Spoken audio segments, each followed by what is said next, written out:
This is Faith Works Live, and oh boy, welcome. Welcome to the center of now an international story here in my own backyard in my home state.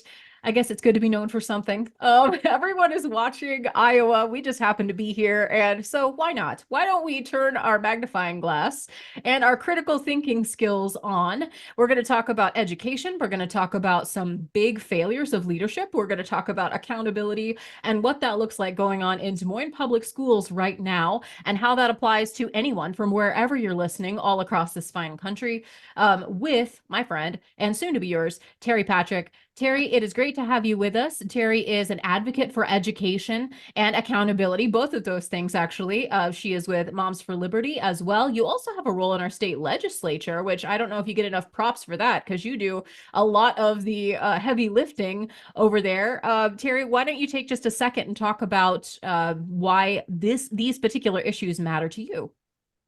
Well, thanks. I'm so glad to be here.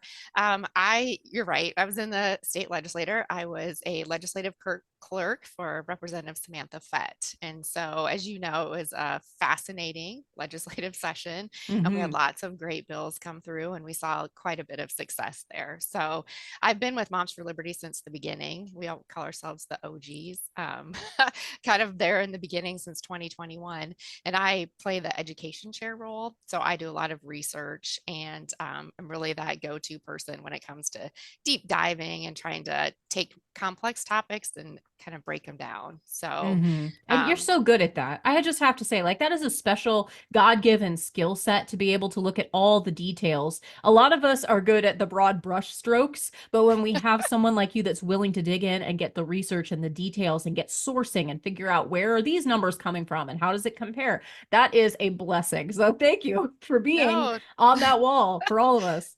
thank you. Thank you. And I just hope it's helpful, because if we can just get one person to understand, then we Mm-hmm. know that we've made a difference. And maybe that gets them engaged and active and start asking questions. So it's my pleasure to do it.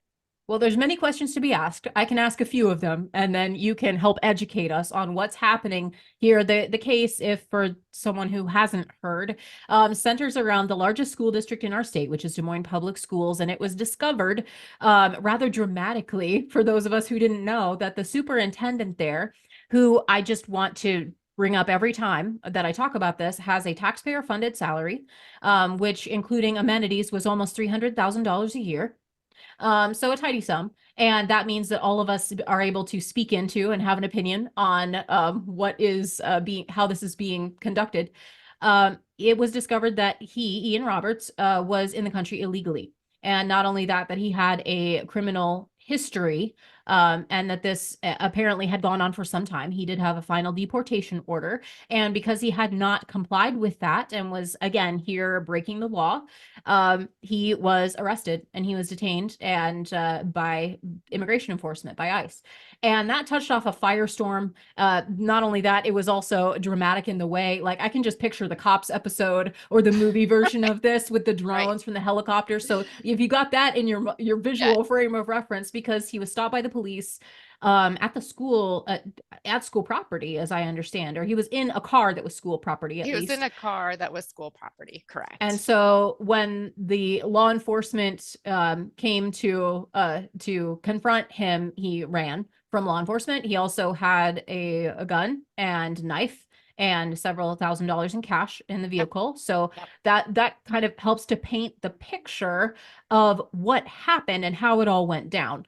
And then after that, there are only, I would say, there's a lot of questions, and I don't think any of the answers are good. So Right. that's how it initially went down. And you had an awful lot of pushback from people that say maybe they're distrustful of the federal government, of who's running it and how it's being run, and their priorities. Mhm. And so they're saying, well, we thought this was a good guy. We thought this was an upstanding gentleman, a leader in our community, an accomplished. He's also an athlete. He was an Olympian. Yep. And so how could he be the bad guy? It must be the fault of the government. They must be improperly targeting him because he's non-white, because of his background, any of these things. He should have a chance to explain himself. And the critique that I heard over and over again, Teri, was just wait till all the facts come out. Just Right. wait till all the Right. facts come out. Of course, they didn't wait until they had until the facts came out for several hundred protesters to be downtown blocking traffic and all those things. As long as they're peaceful, it's their right to do. But they had opinions right away, and so did Right. I. I had opinions right away, 100%. but I didn't speak on it loudly right away. Now, many more facts have in fact come out. And Teri, Yeah. if you could fill in like where we are now from that initial arrest Sure. and the backlash and the protests and people saying that this had to do more with race and with politics and all those things. Where do we stand now as we see as in fact the facts have come out? Can you get us up to speed now? Sure. And keep in mind, I'm not a professional. I'm not a reporter. I'm just someone that's been following this case, right? And so the facts I'm telling you, and I have a PowerPoint presentation, some slides if we want to go Because through you're those as well. awesome. Because so everyone But should check out the video. If you're listening to the podcast, by the way, this is going to be one that you want to go to our YouTube channel and just make sure that you look because it'll make a lot more sense. And Teri's done a terrific job of fact checking all these things so you can get the details, the fine print, the facts and figures on our YouTube version of this. So be sure and check that out. Go ahead, Teri.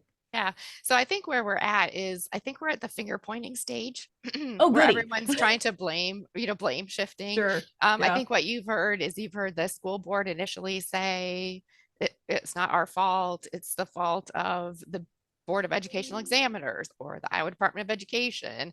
I just Because saw now we've the gone from the concern that maybe this gentleman was being targeted improperly right, to hard evidence that right, yes, in fact, he was an illegal immigrant. He had right, overstayed a visa for several years, and it was actually under the Biden administration in 2020 and last year, 2024, 24. that Yep. he was issued a final order of removal, and Yes. he still continued to overstay, which is why he was apprehended. Correct, correct. And so I'll kind of walk you through that a little bit. And I think the best place to start is like where everyone's asking who's to blame, right? Okay, Whose fault is it? I'm gonna go ahead and share if you don't mind. please And do. always stop me if you have like any questions. But Okay. when I start, and can you see the screen? Yeah. Yes. Okay. So we talk about who's responsible. So the first thing that I looked at when all of this went down is there's probably some consulting company they hired. It's something that we know that school boards are doing today. My district, I'm in the West Des Moines School District. We just got a superintendent a few years ago. They hired this consulting company. Sure, it's much money is outlaid for that service. So Mm-hmm. it was this J&G consulting company. And so we went and found the contract from the Des Moines Public School site. And, like item number 5 on the thing says background investigation, disclosure of information to districts. So it agrees to disclose all known information, positive or negative, regarding the candidates for the superintendent position. So clearly the consulting company should have been able to do something there. But Yeah, then they get an F on they, that as far as I'm yes, concerned. yes, They missed a lot of red flags. right. So I'd be like a refund, maybe. Right, But yeah. then, so that was initially. And what we found out now is that this Baker Eubanks organization is actually a company that they said does the secure background checks as well. So I haven't figured out if that Baker Eubanks is hired by the school or if that's a third party contractor with a consulting Mm, company. But regardless, the consulting company, that's who everyone wanted to blame first. And I would happen to sure. agree there's probably some accountabilities there. Right. So Because then, if you think somebody's doing a background check on your behalf, then I mean, I guess right. there's a certain amount of culpability for sure. If that's it's the who is it, the comedian that says you had one job. One. Yes. That's what I'm Right. thinking of. And while they would share culpability, that doesn't mean that you're not responsible, that any of the Right. school board would also not be responsible. 100%. And I think, that's kind of where that next layer falls in is the school board delegated their duty or decided to lean on all of that expertise. So people are like, but we took their word for it. Well, I will just tell you what we're finding out is they did know some things. They Mm, definitely knew some things that should have been some warning signs. So today in the news, all of a sudden, after the school board came out and said, we followed all of our processes, we did all the due diligence, we did all the background checks. And don't get me wrong, he has worked at several places. So outside of Des Moines, there should be concerns all along the way. Like, how Yeah, did he he was get so many in jobs and in so many several other different states, right? 100%. And he's Yeah, gotten speeding tickets. We know previous speeding tickets. He had that previous weapons charge. Like, nobody caught it. So I think that on a bigger scale outside of Des Moines public should be a little concerning and need some work. But definitely. now we see the school board is claiming they're the victims of deception, right? We were deceived. That came out in the Des Moines Register today. So I'm laughing. That's not funny, but I am laughing right, because it's like, okay, we pointed fingers at everybody else, and yeah, the strength with which everyone was on the defense side. So like the yes, first 24 hours after the arrest, everyone was shocked, aghast, horrified. How could you yes, do this to such a fine, upstanding gentleman? He's a pillar of the community and a good role model. And we've got literally protests in the streets from people hand scrolling signs who were yes, like, we hate ICE. And now all of a sudden it's, well, don't blame us. We were a victim too. Don't blame us. 100%. Like Yes, when all else fails, we play the victim. And I'm sorry, that's just not from a Christian standpoint. Like right. you got to accept responsibility. When you mess up, you fess up. That's something that we tell our like little kids in kindergarten. When you mess up, you fess up. This would not be acceptable behavior for No, anybody of any age, but these are supposed to be our elected representatives now because we're talking about our school boards yes. who are empowered by our votes and are supposed to be, our representing our interests as the taxpayers. And now they're just claiming victim status. Like, I'm sorry, I don't buy it. Right. And I guess I forgot to mention, I love that saying too that you have for your kids. That cracks me up. I haven't heard that before, but I love that. When you mess Um, up, you fess up. when you mess up, you Yep. fess up. So yeah, so if we go back to those protests that first Friday, they were after school. So we know probably some teachers and administrators were there. I know the Iowa Standard had done a release that the Mm-hmm. principal of Roosevelt had said, well, I went down to the Abolish ICE protest and then I went and spoke at our homecoming. And so I just want to remind people that these are the leaders of our schools. So if those are their beliefs, that probably some of that gets patriated down into the classrooms and down into Could the be. organization, right? Could be. So then now they say that they're victims, and I'm going to say, I have an article from the Associated Press, the AP, and the thing that they say on there is the Des Moines School Board learned before hiring Roberts that he hadn't received the degree, but he still chose to lead the district, which serves 3,000 students. So Hmm. this is talking about the degree. He said he had a doctorate from Morgan State, and that was on his resume. But And that wasn't so, true. He and hadn't so, completed correct, the dissertation and everything that's correct, required, I believe. correct. And so, okay, I've worked in the business world forever. And if I know um, that someone has falsified information on their resume, um, I would say, I wonder if maybe they falsified other things. So, like for Yeah. me or any probably corporate organization would say, maybe we should call some of these other schools and see if you really got those degrees there too. But they Mm-hmm. didn't. So, I'm going to say, actually the consulting company looks like they let them know that the resume was inaccurate and they just decided that it was okay and he hadn't created that degree but they still decided to hire him. So to me that's a little bit concerning. I don't know. Yeah, well, and it's starting to transcend the more and more we go down this little rabbit hole, Terry. It's starting to look like there was some willful blindness going on. Right. Like it's one thing you're asking all the right questions, and I know parents, grandparents, concerned citizens are asking all these questions, like why, what, how could if this is legit, which now we know absolutely that it is, and that several different law enforcement apparatus, like all these different departments, have all converged to the same conclusion. He wasn't just being targeted unfairly. This is actually he needs to be held accountable according to the law, and that's inescapable now. And so they're saying, well, we were deceived. Well, Yep. is it because you were willfully turning a blind eye to serious questions that you should have been asking? I mean, to me, that's the best case scenario. But if you are 100%. so easily deceived, then why are you making why are you empowered to make these decisions? Like if if I can't Yes. trust you to see Yes. through some of this, then in no way would I hire you for your job, for the school board's positions. Like you're not a capable, God bless your heart, as they say in the South. You're not capable for this job then. Right. And I wholeheartedly agree with you on that. So let's just say he wasn't an illegal alien. even as a hire, if you're trying to hire Hmm. the best candidate, we still knowingly hired someone with false like credentials and like accepted Hmm. that, right? And it turned out that the deception went far deeper than they knew Yes. at the time. Yes. And so then we get to the whole weapons charge. Everyone's talked about we've had this previous weapons charge, right?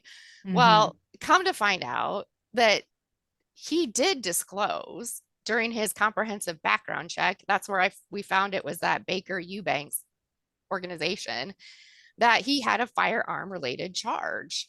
And so he said it was a hunting rifle and he provided quote unquote sufficient context and exclamation to move forward.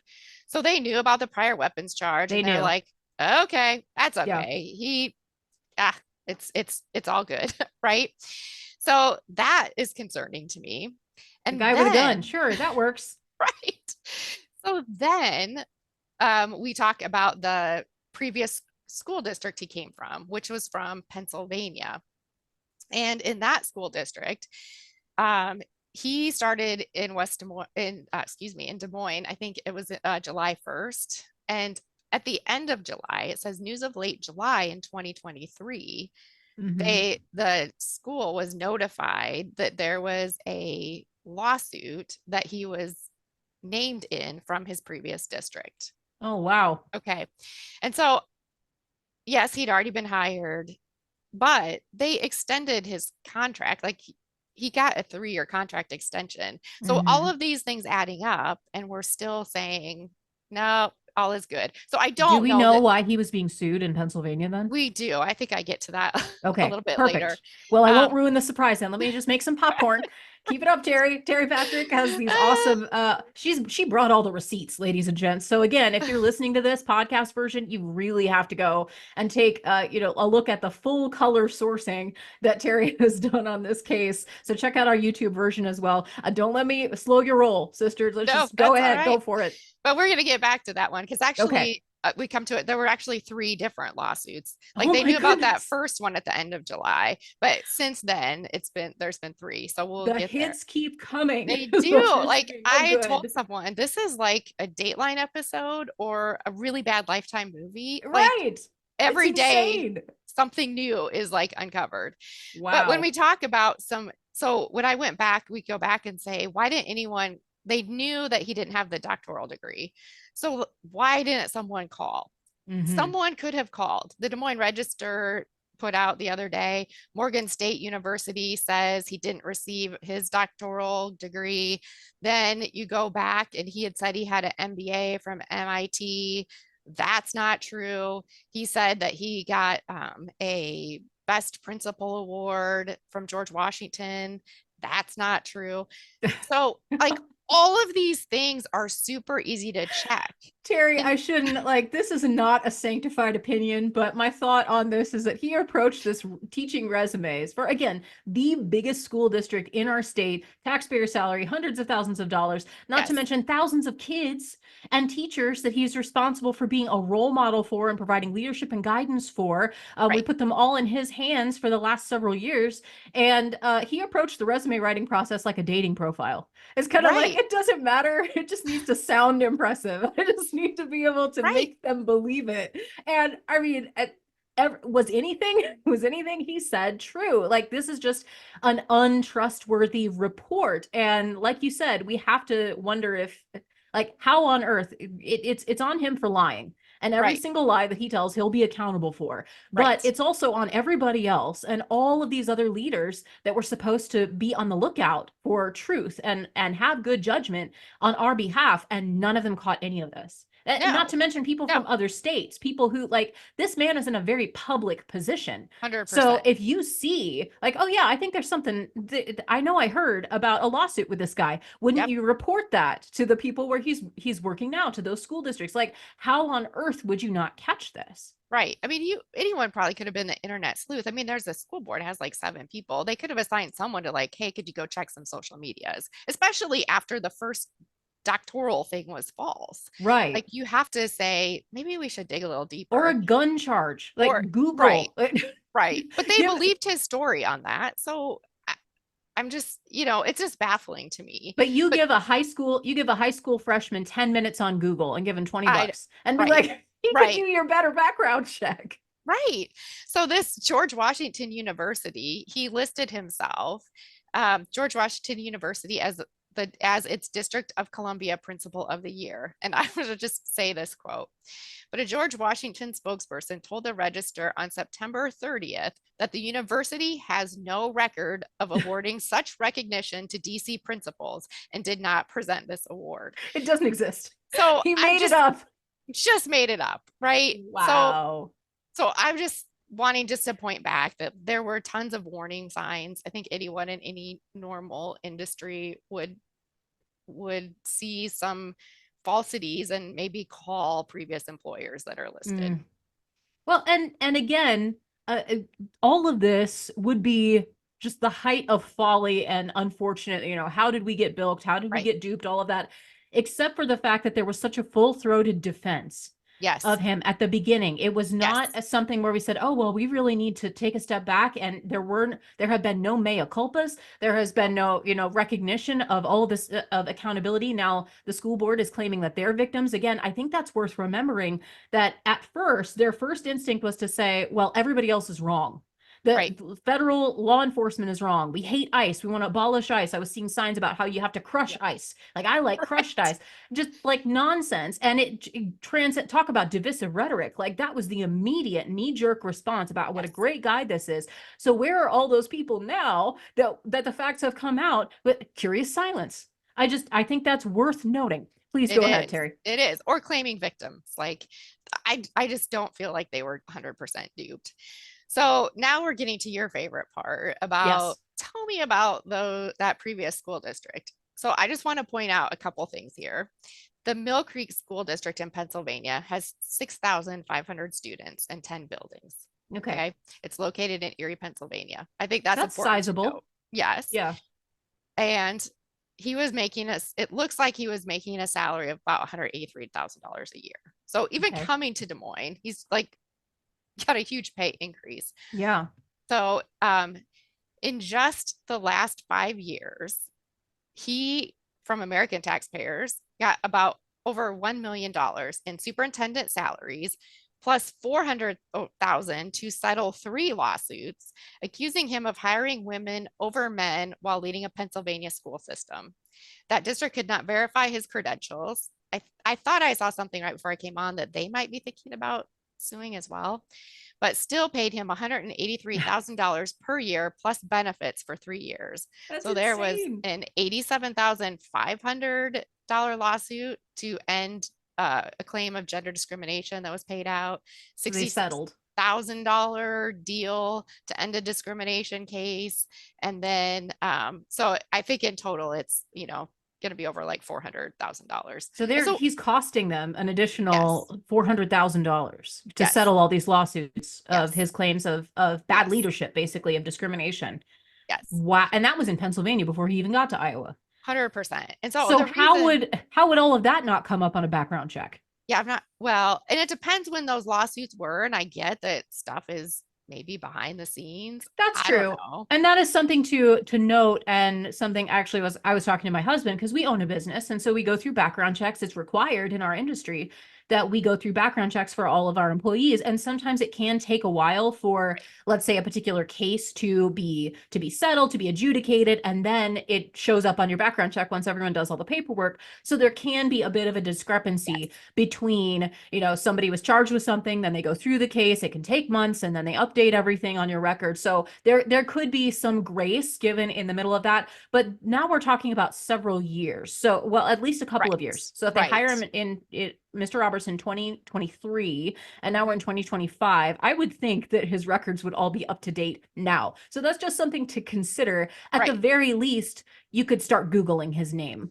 and Yes. you could do that amount of research, even if people are, I still, believe are innocent until proven guilty. So you don't automatically assume everyone's guilty of everything they're being accused of, but this should give you pause. Should give you pause. And the date on the one that says it was a second settlement, that 87,000. It says it was April 24th. So that means the first settlement probably Of was, last year. yes. And so Okay. the first settlement probably was that end of July in 2023 is probably Mm. when they knew about that first one. So I don't know. It's fascinating. The So hits just keep on coming, Terry. yeah. And so I talk about the 65,000 students and only 10 schools because we hired the consulting company to do a nationwide search for the very best candidate. So we think that he's qualified to come into, like, Des Moines Public School has over 300,000 students and, Hmm. over, I don't know, 46 buildings. It's in a slide later. But is he really the best qualified? I don't know in a nationwide search. So other stuff that we found out, like a register article from like May 18th of 2023. Why was Ian Roberts' identity kept secret until Tuesday? The Des Moines Okay, so board, this is where again more of the drama comes in for people who yeah, don't know, is that there was a lot of hush hush there was very much a like backdoor secretive kind of feel to this discussion and the decision in Des Moines to hire him in the first place. So I yes. mean, I can deliver lots of opinions about that, but you followed it much more closely than I have. So what are the facts of that situation? So I so it happened behind closed doors, and they said it was necessary to bring in the best pool of candidates. That's why I'm like, okay, is he came from a smaller school, much fewer buildings to manage. I would love to know who the other candidates were and what their credentials were and why he Hmm, was chosen over them. Like that's just, if you like could look and say what other questions do you have, like I would love to know the answer to that question. So sure. what I will tell you based on our experience when West Des Moines went through a superintendent hire, they hired a consulting company. It was a different one. Ours was out of Chicago. They Okay. did a And few, just for those who don't know, Des Moines and West Des Moines are two different communities, so it'd be two different school districts. Similar names, correct, but two different places. correct. So they get people together, they get a small group together and they're like, what kind of candidate are you looking for? That's what kind of what the consultant does. Then they send Hmm. out a survey to the people. And what they did for us, it was a lot of like DEI focused issues. I felt like how Okay. culturally relevant. And then we never got to know even who their choices were.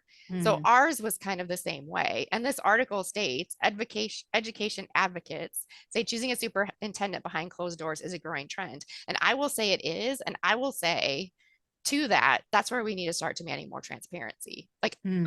I feel like that's another layer where, as taxpayers and decision makers, we are not getting to see the credentials of who's being chosen. And Hmm. I then would question, like, why can't we know? Like, we don't need to know a Yeah. name, but can I you? don't know what the detriment would be to having it be a more public situation. Like Right, I'm open to hearing their arguments, but if this is again taxpayer funded salary, it's about who's going to be responsible for any school district, but the largest school district in the state. I keep saying because it matters. You're talking right, about hundreds of thousands of students now, and this so it's a big position of leadership. We need to this would case would be point one would yes, to say, well, we need to have integrity. We need to have to ensure that this is the best person for the job.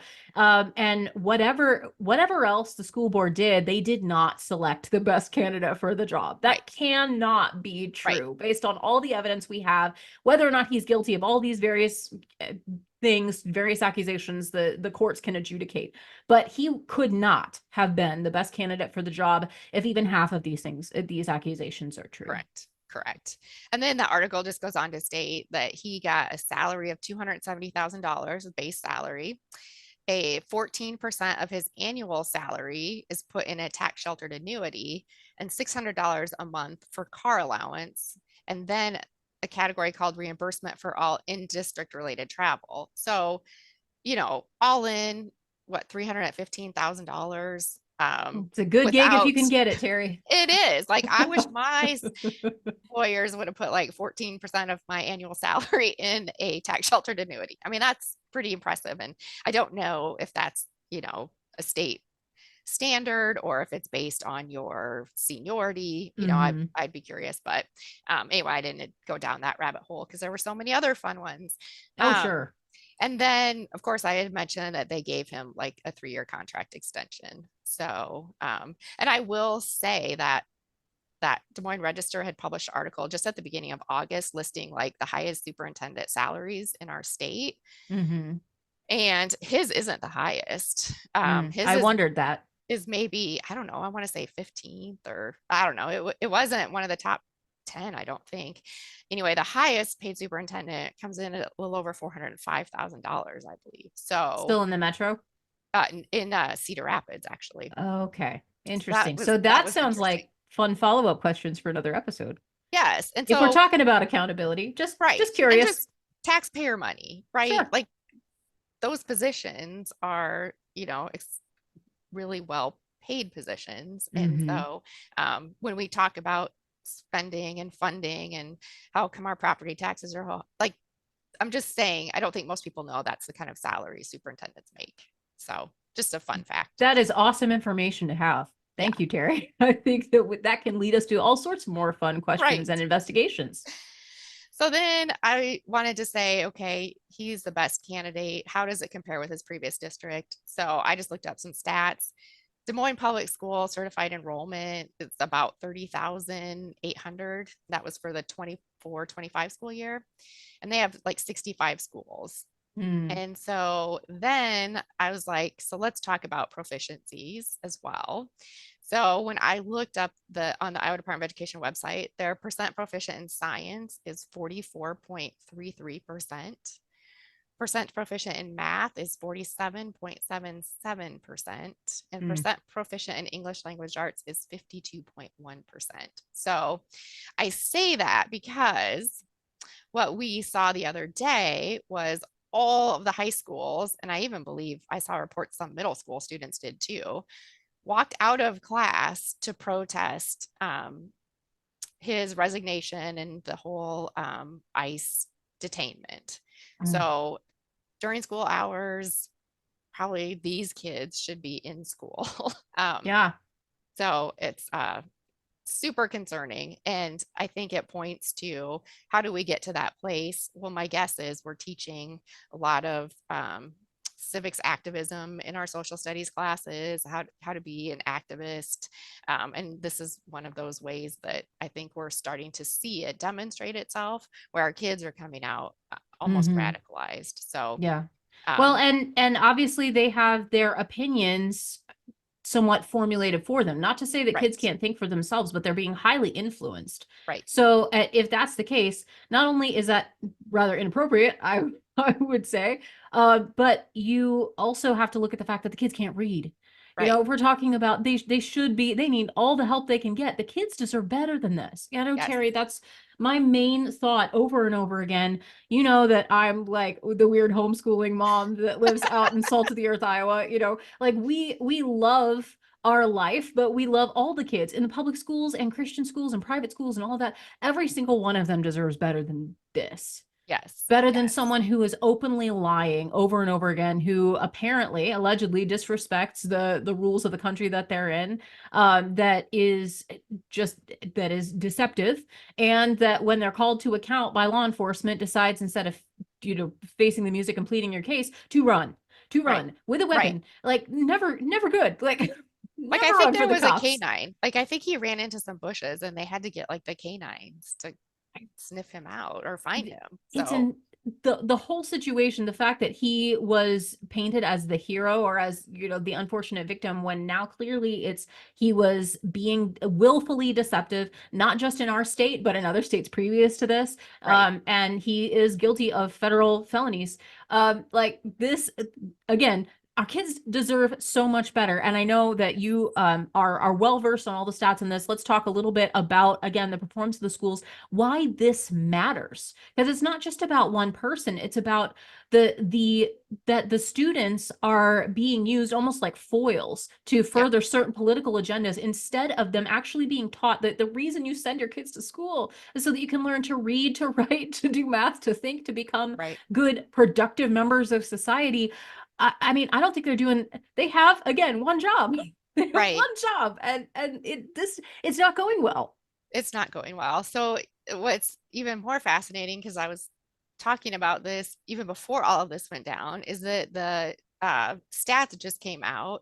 It was on September 23rd that they were talking about the bottom 5% of schools in our state that were on performance profile. So these are your Mhm. bottom 5 in your performance, right? And 12 Des Moines public schools were on that list. And so I was like, well, that's really bad. And then, of course, this other thing happened. So I think this kind of took the back seat to that. But what's happened, in my opinion, is I believe that so much of like the critical race theory, social emotional learning is taking time out of classes. We're It becomes just, the priority, yes, right? Because you only yep. have so much time in any given school day. So whatever you choose to focus on becomes the priority. That means you don't have time to do other things, like teach reading. Teach reading, and that's a whole nother issue. If anyone, just a shameless plug for the Soul to Story podcast, if you haven't had an opportunity to listen to that mini series, I mean, it really talks about why our kids can't read because Mm, of language programs called whole language, whole word learning. It was Lucy Calkins method, but it really hindered our kids. They started removing mm, phonics, they started removing decoding. Everyone across the country thought it was the best thing ever and adopted all these programs. Fast forward, however many years, and now our kids can't read and we don't know why.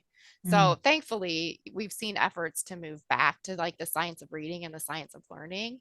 But I don't think it's been so new that we've switched. We haven't seen those results. And even Sure. then, I think in other topics, there's a lot of like culturally responsive, looking at things through a lens, Hmm. oppressor oppressed, that was going to take some time to correct that. Yeah. So the other thing Yeah. I did want to point out is I don't think people understand what we always hear is more money. We can't, these kids aren't performing because we just need more money, more money, more Sure. money.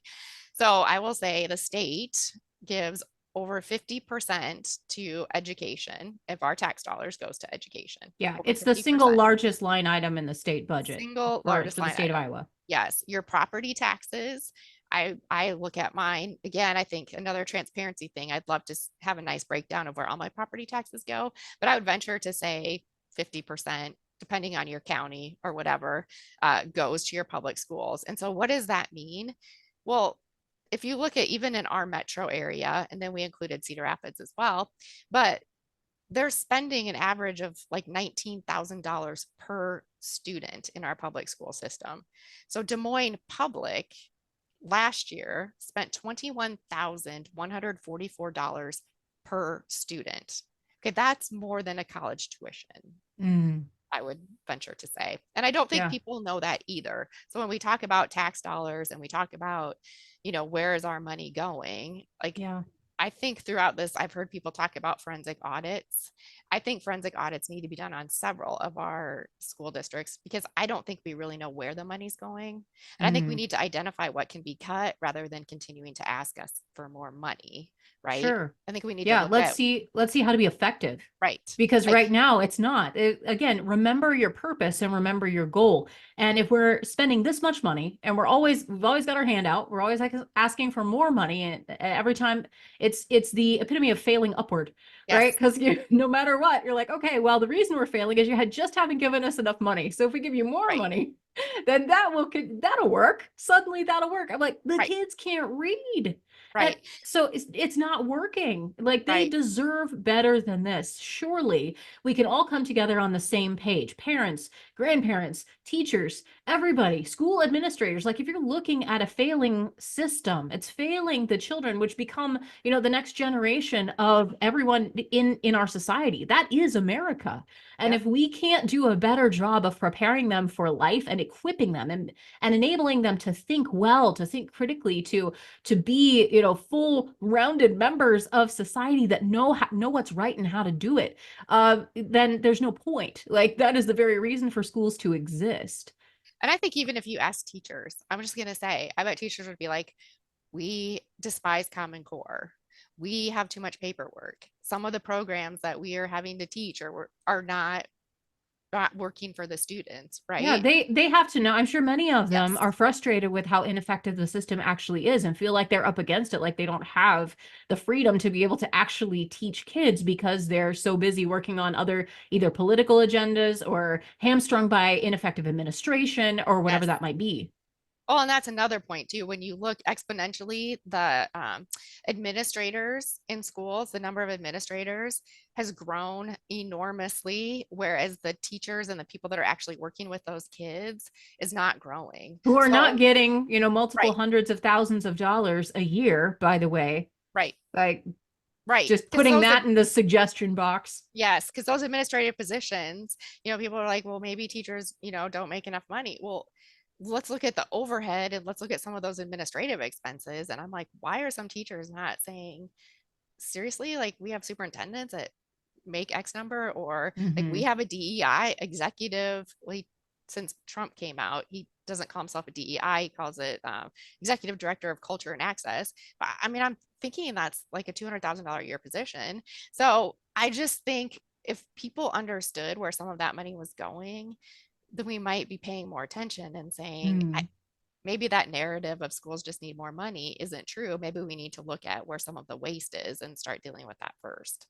Oh, now you're crazy talking, Terry. I I don't know know. I'm crazy because my background is process improvement and Six Sigma. So this kind of stuff drives me crazy. So anyway, that's just a fact. And the only other thing I'll mention when it comes to funding is we have several school districts that are proposing bonds. Des Moines Public has a Hmm. $235 million bond. I know West Des Moines has 135 million. I think there's Ankeny, all the areas kind of around us, and I think even in Cedar Rapids. So they're wanting more money. So when we hear everyone complain about property taxes, and if they vote for these bonds, which are oftentimes for like new facilities or, but if we have a better facility, we'll get more kids. Well, I would say if we have better academic performance, we'll get more kids. Hmm. So I would be real cautious when you go vote for bonds. I know I'm not going to be voting in favor of my school bond, at least until we have like a forensic audit so we can see where all that money's Hmm. going. So Well, just and I think that's a key point, whether or not you like the reason for, the reason of the moment. Can right, we trust them with the money that we've been giving them so far? In right, my humble opinion, the answer is heck in the no. Like, right, it's just right. no. No, So we can't. I mean, if this is what you're doing with my money so far, thank you. I will spend it myself.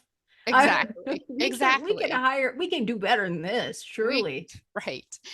And so the next thing that we've heard that just was recently was the Justice Department launches an investigation into the employment practices. So um, obviously people are paying attention, right? And so Which is then, good. I which mean, is if any good really can come good. out of this, it would be increased accountability and transparency, like you're talking about. That has to be a starting Yes, place. Again, that should be bipartisan across the board. Everyone can look at this case and say, what on earth? How did this happen? How was this missed? Why don't we know more about this? Somebody should be able to not just take the blame, but to make improvements from right. this. We have to be able to learn from this and do better. And that's one thing I think I'm really disappointed we haven't seen any of. Like it's I'm a victim or it's someone else's fault or someone's the Iowa Department of Education Did said, you oh, it's see? I'm sorry to interrupt, but yeah, like prime example of this, just because my own like little former political junkie, recovering political junkie in the back of my head smiles at this, and the chair of the Des Moines Public School District is also, or the school board, sorry, yep, is also happens to be running on the Democratic side for U.S. Senate. That's just a fact. correct. Correct. Parse those facts as you will. And she sent out a fundraising letter, I think, or I It guess a was plea. a live. It was like a It, Facebook Live or it something, was or I saw it on to, X, to all but her yeah, many fans. yeah, And it was a plea for help because all of this negative attention with this whole Ian Roberts thing and the decisions she helped to make, right, right. they're taking time away from her valuable fundraising. Yes. So send me money. Yes. And I read those comments and I was like, and I You mean, want to go to the Senate, yeah, but like this is a demonstration of your leadership. yeah, I'm just gonna allow the facts to speak for themselves. yes.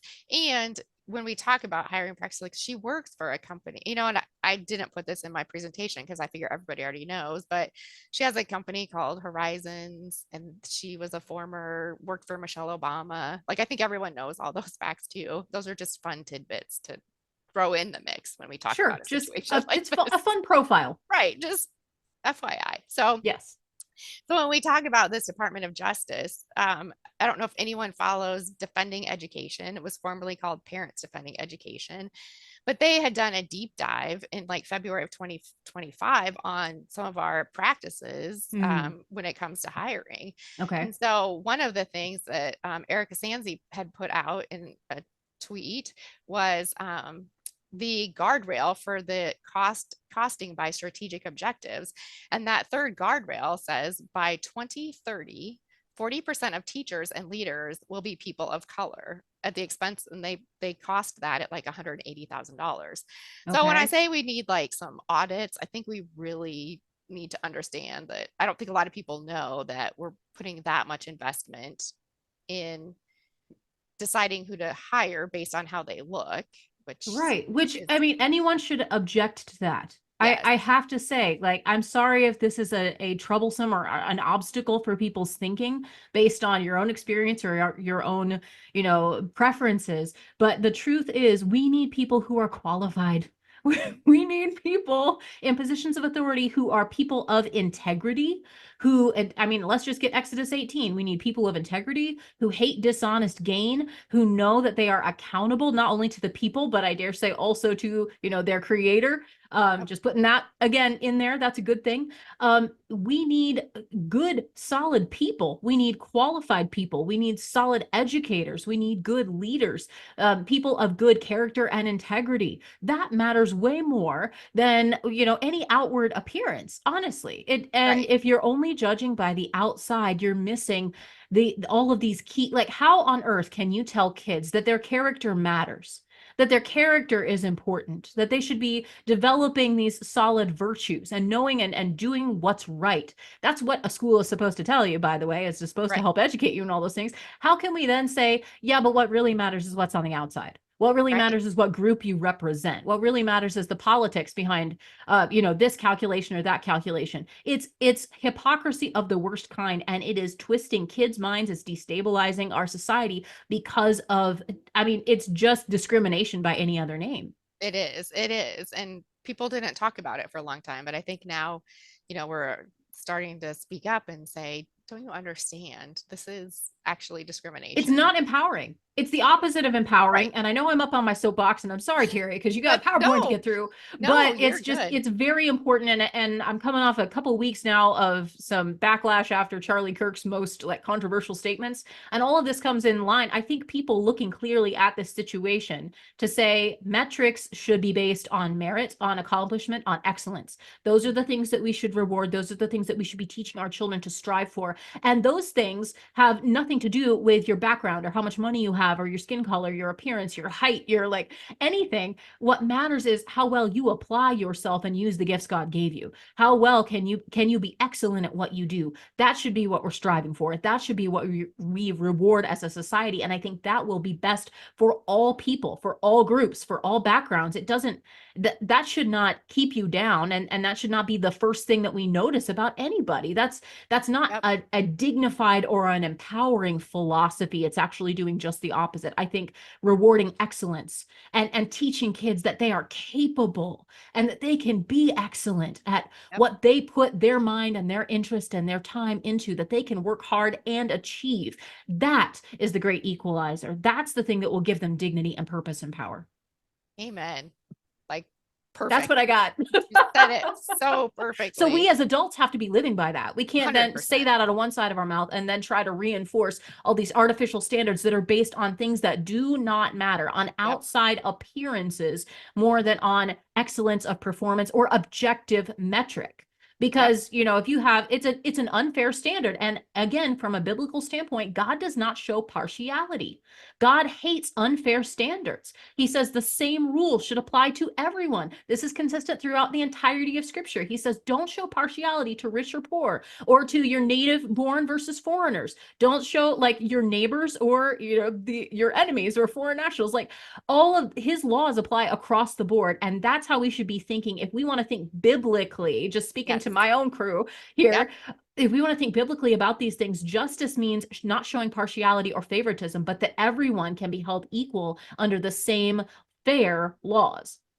I agree. Well, wholeheartedly. Amen. Amen. So, defunding education, this report, I would love if everyone went to look at it. But Sure. And they, we can link to any of this as well yeah. too in the show notes. But go So ahead. this was, remember, in February of 2025, this came out, and they went over, they did like a affirmative action audit of Iowa. And Okay.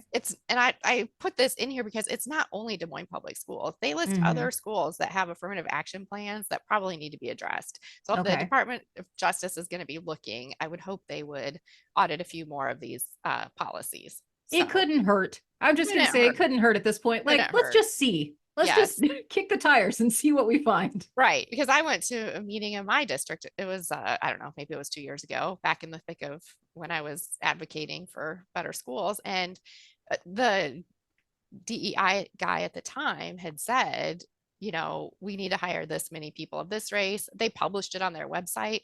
I'm confident it's probably still there. So I would just, love for someone to take a look at that. But the other stuff in there talks about some of the goals, and this is Des Moines Public Schools specifically. So to increase the teachers of color, and they listed out by grade level and what percentages. The other concerning thing, and this is where want to warn people that this culture is built into like curriculums and professional developments, and not just Des Moines Public. I think overall it's kind of been the trend. So I think it's in a lot of all of the materials. But they partner with Drake University for a Master's of Science in Education degree in culturally responsive leadership and instruction. Is that the new name for DEI you mentioned? I believe it is. I mean, you'll find Culturally several, but yes. And inclusive, then, culturally responsive. Okay. yes. And they also, like, it used to be CRT was critical race theory. Well, now Mm-hmm. CRT is culturally responsive teaching.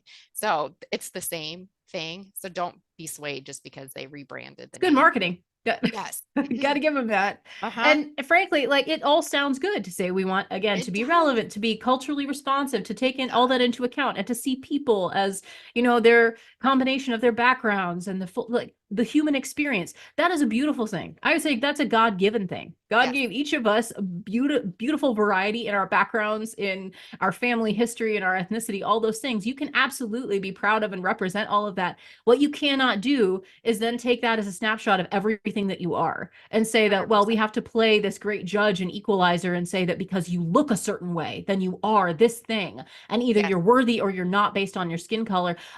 When that happens, that's called discrimination. It is. That's not good, guys. Like, let's not advocate for that. Like, that's not going to make anything more equal, actually. That's going to, you're Right. making it worse. So that's when we have all this, when DEI first came out, when I first started speaking out about it, Mhm. I'm like, why do we not all start with, here's what we have in common? Yeah. And then And here's how we're you're uniquely teaching it to the special. kids. You're Right. teaching it to kids that Yes. instead of trying hard, instead of working hard, that there's always going to be this oppressor and oppressed narrative. I think you mentioned that as Yep. well. And I absolutely love that. Like, start with common ground and Yes. say that every single one of us matters. We all have gifts and talents and skills, and we can all have the ability to work hard, to hone those skills, to improve, to get better, to learn how to work with other people that may have different skills than we do. Like, that's the Yes. type of diversity that we absolutely need to celebrate, is how God made us all differently, uniquely, and yet we all have a purpose, that there's no extra people, there's no mistakes in God's plan, Right. that each one of you has something special that you uniquely can contribute. That is the kind of diversity and inclusion that I can get behind. I could totally get behind that. But this degree program focuses on building a strong foundation in equity and cultural proficiency, including culturally responsive teaching, urban education, and this is most concerning, equity in mathematics. So they're teaching, we've heard equity math is out in California and that they're pushing that. It is here too. And this degree is free to new teachers who join Des Moines Public School on the blue contract, and it's free of charge. So, and You you know what? veteran Equity in teachers, mathematics. Like, I would have liked that when I was a kid because I stunk at right? math. Like, I was mathematically challenged. I was the word Well, nerd that hated numbers. And so if equity in mathematics means that, the one really smart kid in class gets an A and then I also get an A, even though right, I didn't right. get it, I didn't get the answers, well, then I guess I'm okay with that.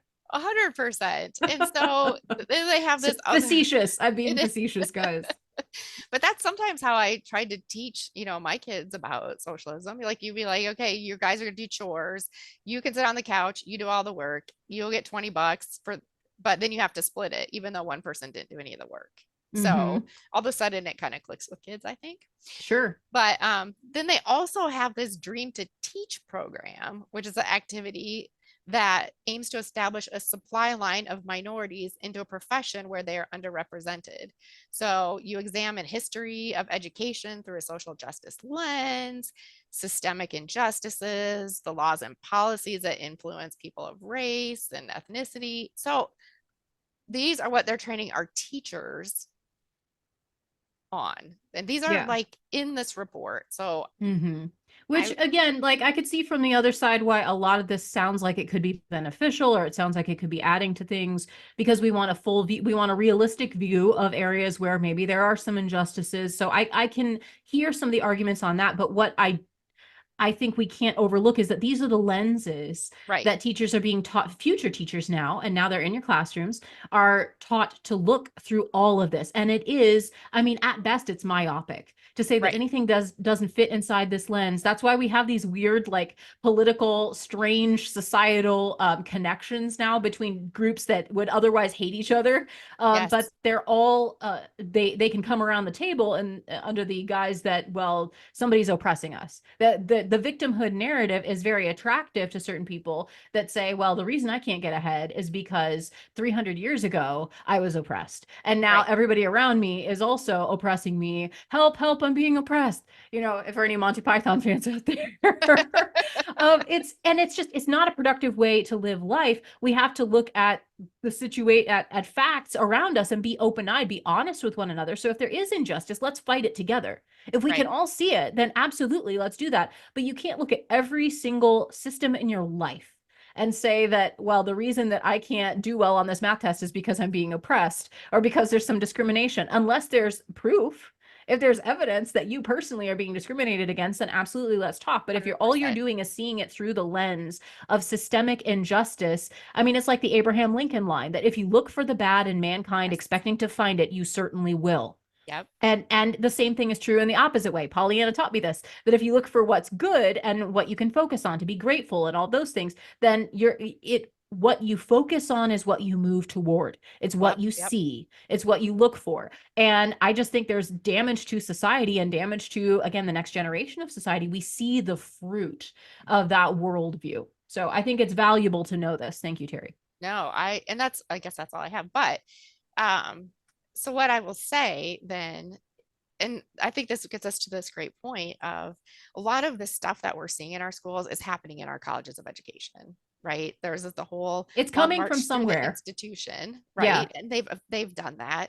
And I always talk about this, and I credit James Lindsay for it, but he talks about this professor up at Iowa State who wrote this book, Isaac Gotzman, I think is his name, and it's called The Critical Turn in Education. And he's saying it as a positive thing, right? Mm, He's like, here's exactly how we did it. Here's how it's in our schools. Here's how we kind of overtook all of these different things and we blended it with feminism and we blended it with Marxism. So it's not a secret. They're actively mm. talking about it.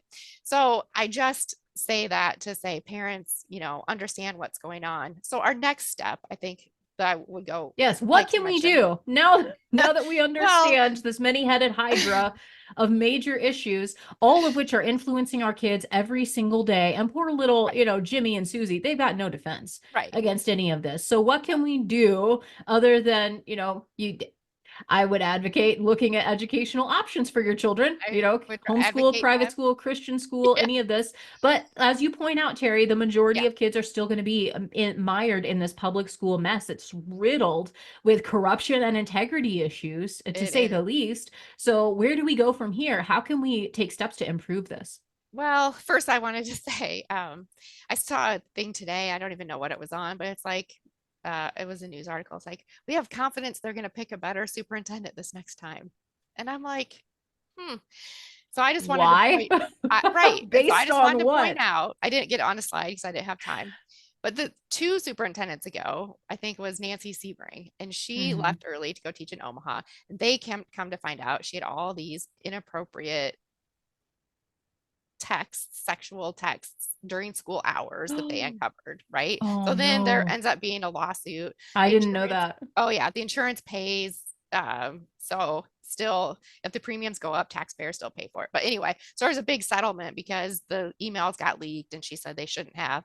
And then she went to Omaha Public Schools, and then she ended up having to resign from there once they found out that this other thing happened. Okay, that was 2 times ago.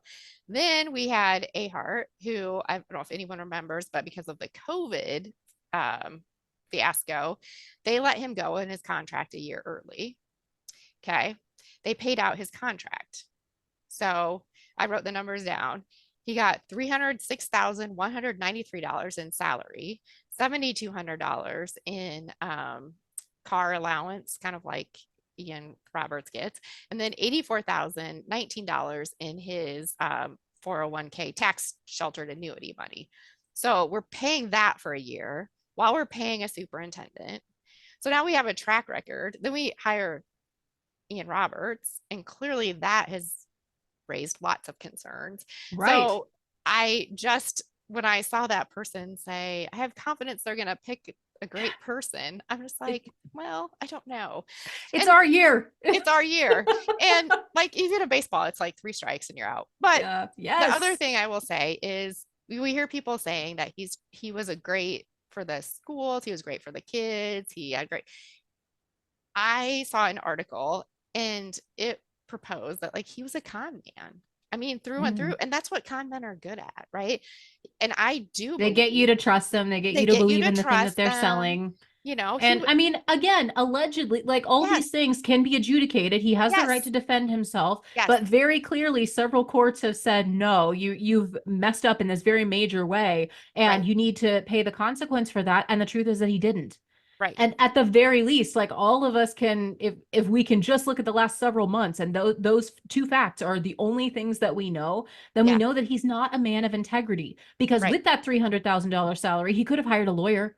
He could have figured out paperwork. right, He could have right, had, like, I imagine, given his position, he would have had the benefit of having experts on his side and right, could have figured all this out. And I don't know why. I don't know why anyone would be motivated not right, to do that, like to lose that cushy position. Something else is going on. I don't know what it is, but I do right, know that like he is not a man of integrity. right. You He's just cannot he have can't that be based many. on that evidence. Right. 100%. So I appreciate where people say he did so much for our schools. Had a great personality. You can have all of that and still not be the person for the Yeah, job. you can be very likable. You can be Right. like a nice person on the Right. outside, but if it's uncovered that you're doing some serious wrong things, then a Yes. true good person finds a way to make it right. A Yes. true good person finds a way to say, okay, I'm out of line. How do I obey the law? How do I, Yep. like, what do I need to file? How do I need to pursue this? What do I need to, like, there's restitution involved. Yes. There's a way to obey. If you're out of bounds, you figure out a way to get back on the right Right. side. Right. And clearly he did not. Right. You don't run and hide in a bush. I'm just saying. That So I'm just again, throwing never that out run there. for the cops. It does not Yeah. work out well. So back to your comment about what do we do? I think we have to look at what's happening in our schools, and we have to understand this is very Des Moines centric focused right now.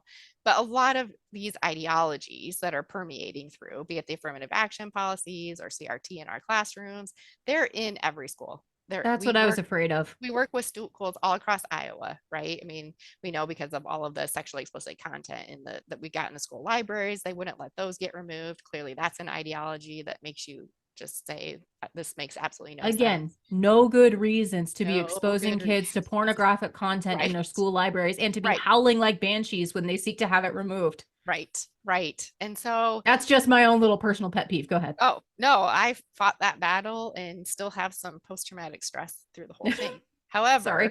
no, it's fine. So I say parents, part of it is we need to make sure to show up at these school board meetings. We need to make sure to do our diligence. They don't want to give you information when you ask about what's in curriculum, but you need to ask and you need to pursue it. You need to find out what they're teaching your kids. You need to meet all of those teachers. You know, after the Charlie Kirk thing, we saw a bunch of teachers that had posted things celebrating someone's assassination, right?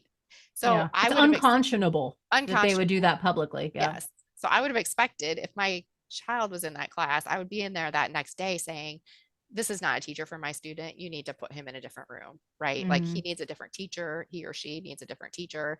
I don't align with this. If they're bold enough to put it on social media, who knows what's being said in class. So Sure. parents, there are options too. Like we don't always have to just accept what the school is delivering.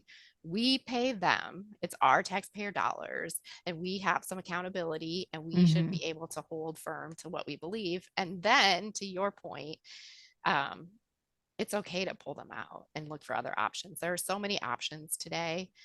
It's going to take a long time to fix the system. Mhm. I would hope that it would get fixed, that we could fix the public school system if we could get some people that would really rally around the science of learning and what really makes students learn and how are they academically proficient, and get the ideologies out and get the all of the mental health stuff Mhm. out of those schools. But in the interim, you don't have to sacrifice your kids to that. You can still work on the effort to fix them while protecting your own child, be that Yeah. homeschool or the savings, educational savings accounts, or Yeah, you and a know, lot of charter schools are a lot popping of up charter now. schools. Yeah. So So, there are a lot of options. I mean, my own private little thing, since it's just between you, me, and the microphone, is that every church should be able to operate and open like Monday through Friday as either a school or a resource center, an education resource center for parents, so that there are options. It should never be said that parents have no options other than a failing and now even oppressive school system, something that is detrimental to their learning. Like we should be the people of Christ, the people of God actually have, the body of Christ has a unique opportunity, I would say, in a lot of societies to say, we're going to be there for yep, parents. We can provide tutoring. We can, give them rooms and facilities if they need to have a place to have, even just start their own charter school, depending on what the rules are in your area. But I mean, why couldn't we? There right. are many better, there should be many better options. If you don't see a better option, start one, be one, be the Exactly. better option. I think, Exactly. That's what yeah, I keep hoping. I'm like, let's have stop something. accepting it. Like Yes. Because it I, starts when you stop accepting the yes, failure. And what I hear over and over again are like, I know there's problems, but what are you gonna do? I have to work, I have to afford this, I have to do that. And I mean, I recommend Nikki Truesdale, by the way, because she's her big thing in her book is anyone can homeschool. So oh, she did it as a working single mom. And so she's got great testimony. There's a lot of ways that be creative about your solutions as long as you prioritize that, your kids' education has to come first and that a failing school is not an option. right. So And once you yep. establish that, then you can demand better and you can help be the solution that kids need. Not just you, it starts in your family, of course, but then for the wider community as well. Yeah. And when we talk about victims, like I get so tired of hearing the schools say everyone's leaving and it's ESA's fault. And I think you are in control as a public school of keeping your customers. In the private sector, if people aren't satisfied, they leave. Yep. So you could take out the woke stuff, take out the SEL, start focusing on academics. You wouldn't have to be worrying about losing all of these kids. The fact is, they refuse to hear that message from a huge portion of their customers. And so they're not the victims. They're just running a bad business plan, in Hmm. my opinion. Yep. They're That's a good totally in point. control of saving those schools if they really cared about the kids and if they wanted to. Yeah, and parents again should exercise, like you said, if we're looking for places to be accountable, Yep. it's our job as parents, and not only as parents, but as concerned citizens. If you're listening to this and you're like, well, I don't have a kid in the school district, you can still care. Your money still goes to Yes. fund them, and you have an important voice. Go to your school board meetings. If you don't have great candidates, run for school board. I mean, maybe that's what God's calling you to do, but at the very least, you can help support education in your area. You could Yep. be a tutor for kids. Like you could help kids learn to read. If the school system is failing in that regard in your area, you could help be part of the solution. Ask God to help you. Now I'm preaching. Ask God That's to help right. you You figure go. Because, out like how yes. to help support the families and the students in your area that are this is a vital need. And just to land this plane in where the Bible nerds are all comfortable, discipleship is not optional. God Right. actually calls every single one of his people to disciple. And to me, that begins at home. Our primary ministry has to be at home with our kids, with our grandkids. If you are, let's say, retired and God's blessed you with some free time, that's your ministry. Go help your kids, like read to your kids, help them with homework, help ask them, what's going on in your schools, help them figure out, there's other ways of thinking for the benefit of your experience. Maybe America's not such a horrible, awful, evil, racist, Right. systemically awful place. Maybe there's another perspective. Like, listen to what they're learning, listen to what they're thinking about, be an alternative voice for them to help them understand how to think critically through these things. Again, that's why Charlie Kirk was so effective, because he was that alternative voice, and because he respected them enough to say, you know what, you're worth better than what you're being taught, and the lowest standards that you're being held to. Figure out what that grand adventure that God is calling you to do and to be. And Teri, I mean, we'll wrap up here, but I was thinking about Vodi Baca, who is also a stalwart Yes. voice for theology, and particularly for family and for education. And I saw something that was akin to, basically, education is discipleship. And if you're not discipling your kids, if you're not teaching your kids, the people who are with them are the ones who are discipling them. And if it's Yep. not you, who is it? And what are they teaching? Are you training up your children? Because that's your God-given responsibility. I believe I am Yep. responsible to God for the education and the training of my children first.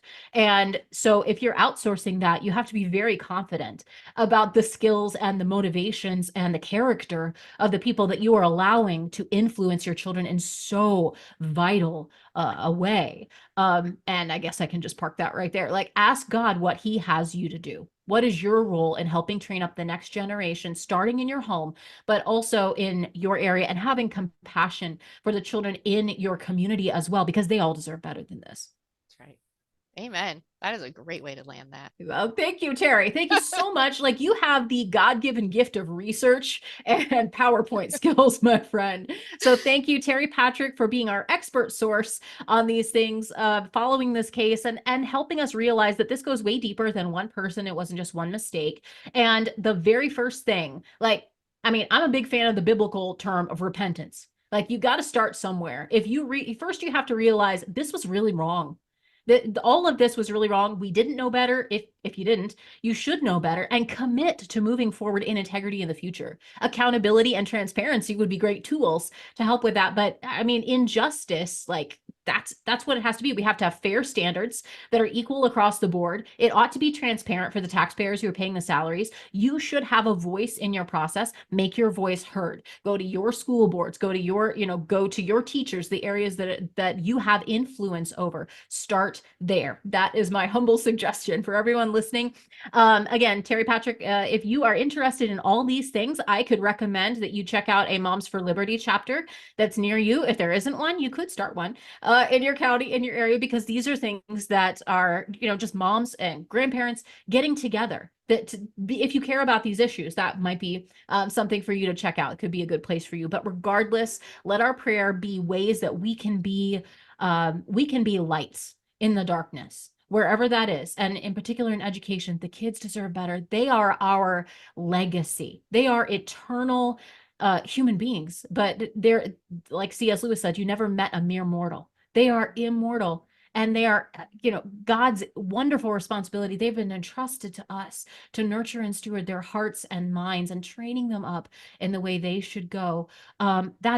That's probably the most important thing you can possibly do with your lifetime. So with that in mind, let's see how we can do better by the kiddos, demand better leadership, better accountability from those leaders. And if they will not give it, then they are not well suited to be leaders. And maybe we need to have better leaders. Maybe you are that leader.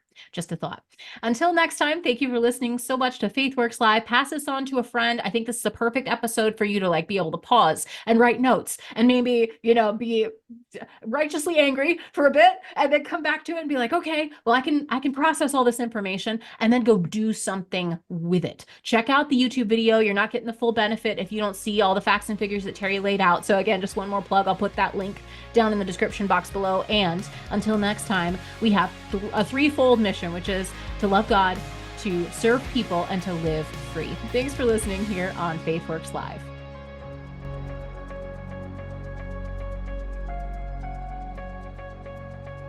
There's no better time than now to stand for life, and you can stand with Iowa's original pro-life organization, Pulse for Life. They're the longest-standing nonprofit pro-life organization in Iowa, and they're dedicated to informing, educating, and inspiring a new generation to value the sanctity of all human life, from fertilization until natural death. They serve at the State House, they educate in classrooms, at events. They proudly serve on the coalition of pro-life leaders. They are on the front lines of the battle against this throwaway culture of death that we see all around us, and we are winning ground. Hearts and minds are changing, and the pro-life movement is continuing to grow. And you can be a part of the exciting things that are happening right here in our own backyard at pulseforlife.org and get your finger on the pro-life pulse. Sign up for their newsletter, find ways that you can make a difference, and how you can change hearts and minds with their pro-life apologetics course, pulseforlife.org. When a woman faces an unplanned pregnancy, every possible emotion goes through her head. Where can she go for help and for hope? She can go to Intervisions. Here in our metro, we have 2 healthcare clinics where she will find hope and help. From free pregnancy testing and STD testing to free ultrasounds, Intervision serves women and men with STDs who find themselves in vulnerable situations. They're completely free of charge because of generous donations from folks like you. And their medical clinics help their patients get all the information that they deserve, that empowers them to make life-affirming decisions. That's what they do at Intervision's healthcare clinics right here in Des Moines. Learn more at intervisionshealthcare.org. That's intervisionshealthcare.org. And you can call 24 hours a day at 515-440-CARE.